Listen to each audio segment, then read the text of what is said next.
Security. when the storage facility closes. So what happens is people are not going to be allowed to hang out in the park, to camp in the park. That's part of the enforcement. Right? Who is enforcing this? There is a budget for that. We actually increased sanitation's How much? budget. So let me repeat what I said earlier. Unless we have a storage facility for the people in this neighborhood that are currently setting up encampments, we cannot enforce. We cannot enforce. So if you want enforcement, sir, if you want enforcement, we need a storage facility. If you want to leave the encampments in your neighborhood as they are, like as Peter said, folks are not going anywhere. We have a massive homeless problem in the city, and it's going to take all of us to solve it. How is it working downtown? So ma'am, How is it? No, I'm asking a legitimate question. to ask a question. How is it working downtown? So first of all, I just want to make a comment that I think that the process has been very fast. Why is the process that fast? So what did you We want? were told that the community will be involved in choosing a site. We were just Okay, I see the presented. process to choose the site. Exactly. Okay, thank you. Because we want, Right here. we were told this is the facility, this is the site, this is the only site that's available. So can I ask you then, do you have an alternative that you can propose? Well, listen, that's not my job. You guys Well, are but citizens, you're the right? community. But just you don't understand it. If you No, finish her present, thought. I want her to finish her thought. if you present you're work for The city, right? That's your job to know every single available facility and what the city owns and what the city doesn't own. You could have presented those options to all of us. We find it hard to believe that this is the only facility that's available. Number one, and then secondly, I feel like everyone's glossing over from you guys about a minor little issue that the Westminster Elementary School is located a few hundred feet of the storage facility. It's not a minor little issue. I have consistently spoken up as a mother that I'm against this facility and I'm really scared for my child's safety and security. And what for me is surprising that I've turned up at every meeting and I've expressed my concern, and quite frankly at the last meeting I wasn't in the minority. It was pretty obvious that I was a lot of people who felt the same way. It felt more that this was just being pushed on me and I didn't really have a say in the matter. Because I felt that if I had a say and I had a choice of options and we could all vote on it. And then we can and agree that it was a democratic process. But it wasn't. The city council, everybody else involved last summer, everybody's telling us this is the facility, this is it. You have no choice in the matter. And I think that everybody can agree on because we weren't given an alternative. So each time it was presented, I'm a mother, I'm empathetic. Every time we come to a meeting, we're presented about the plight of homeless. We know. Some of us even have friends who are homeless. We know the plight of homelessness. We just find it hard to believe that you're choosing a facility across from a school, two schools, Eau Clairefontaine and Westminster Elementary. That to me is just not acceptable. You cannot compare this facility to the success of a facility located in Skid Row, right? It's completely different. And why have a meeting if you don't have the representatives? I appreciate the gentleman who runs the storage facility who helped answer the concerns that we have, but if he's not officially involved in running the Westminster Elementary Storage Facility, is he officially involved in running that facility? Oh, who was, no. It was another gentleman who spoke up. Is he involved in your facility? Because if he's not involved, the whole point here is I thought we were all going to get answers to our questions. At this moment, if he's not officially involved, I don't understand how we had a question about safety, security, and there isn't an individual here who can actually answer us who's officially responsible for that. I'm going to ask, because I know, obviously security is...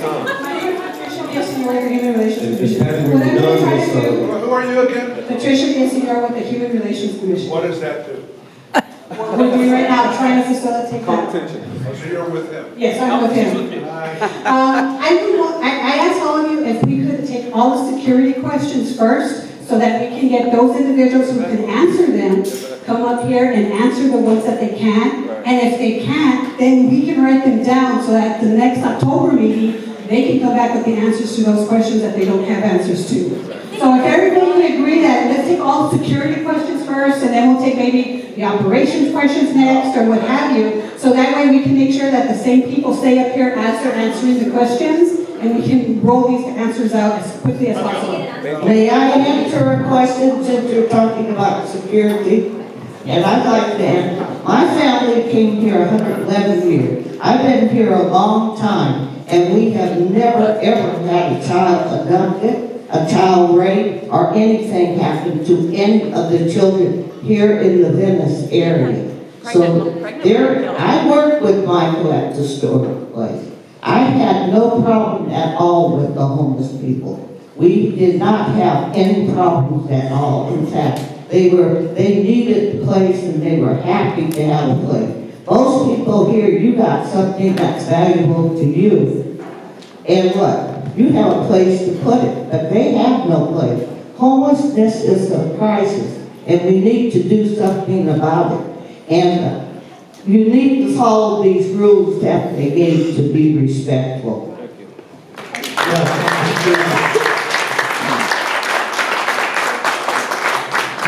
I agree with this woman 100%. Thank you, Trevor, and staff and city officials for being here.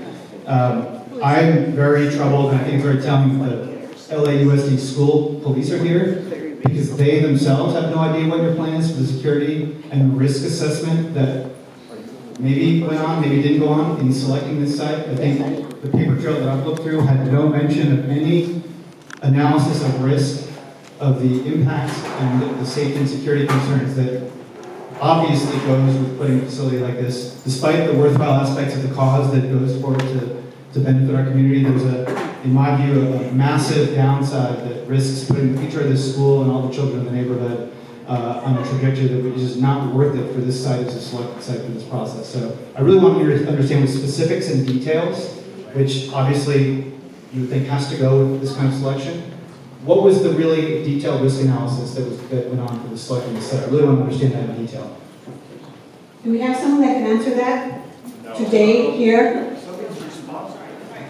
Can we get someone to answer the question that the gentleman posed, that was there a risk analysis for the safety of the surrounding schools and the students, the community, before the site was selected? Who are you? She won't introduce herself and testify. I'm Debbie Diner-Harris. I'm District Director for Councilmember Mike Conlon. And the city did not do a risk assessment. And I think something's really important that Peter said earlier. These people that you are afraid or not afraid of, they're already in your community. This facility would not be a magnet for any additional people.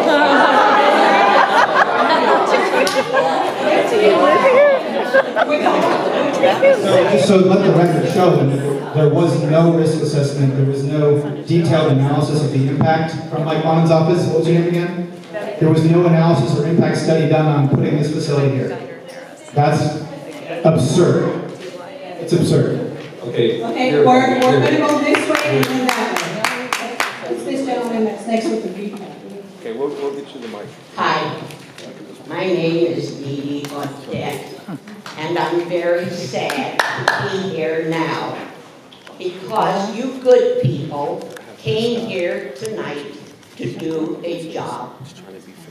And it looks like there are a lot of well-meaning people here who are not satisfied with the way this has been set up.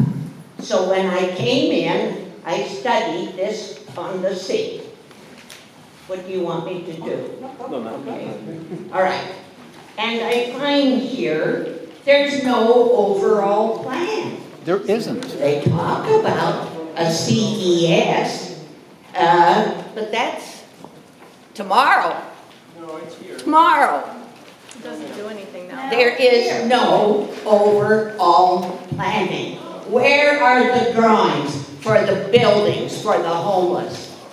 Is anybody working on that? Of course not. Because our people are not serving us well. And I don't like the idea of keeping these people from doing a job that they feel that they've been hired to do. That's not fair either. And the idea is to try to be fair if we can. And I feel for you, I really do. But I also feel for my neighbors whose homes have been invaded. And they have feelings too, and small children that they worry about. Thank you. Thank you. And now I know a gentleman here, David Ewing. I think he's a very reasonable person. David, have you seen anything that can be resurrected that will be agreeable to more people? Thank you. Thank you. Thank you. Okay. So Peter's going to respond. On the side. I wanted, so this page that you're looking at is one small part of an umbrella plan. There are many different parts of it, okay? There is a bond that's going forward for capital for new construction for homeless housing. We are implementing programs. Show me the drawings. So, Show me the drawings. Drawings for permanent supportive housing projects. We were talking about a storage facility right here. We can do that, and there's a lot of material. I heard you. Okay. I heard you. I'm hard of hearing, but I got the Okay, so I appreciate the concerns about the location and the proximity of the school. I don't understand, these folks, they're here. And wait a second, hold on a second. But listen, when you see the folks coming in to check your stuff in and out of the current facility, there's nothing disruptive about their behavior. They really appreciate the service. It is not the case that this is like an additional risk. These are folks who are using a service that's very valuable to them. And their behavior is really not disorderly. And the question that we're going to ask you. We heard you last week. You were saying the same thing. I have a lot of information that you don't know about. The question about Skid Row, and that was put forward like, well, how is this not going to turn into Skid Row? Skid Row has been Skid Row for over 100 years. It has been that locus of pain for a long time. And the fact Los that we put Angeles storage down County there, had homes for the indigent back in the 1800s. Yes, They were in England in the 17th century. Come on. Lincoln Heights Jail.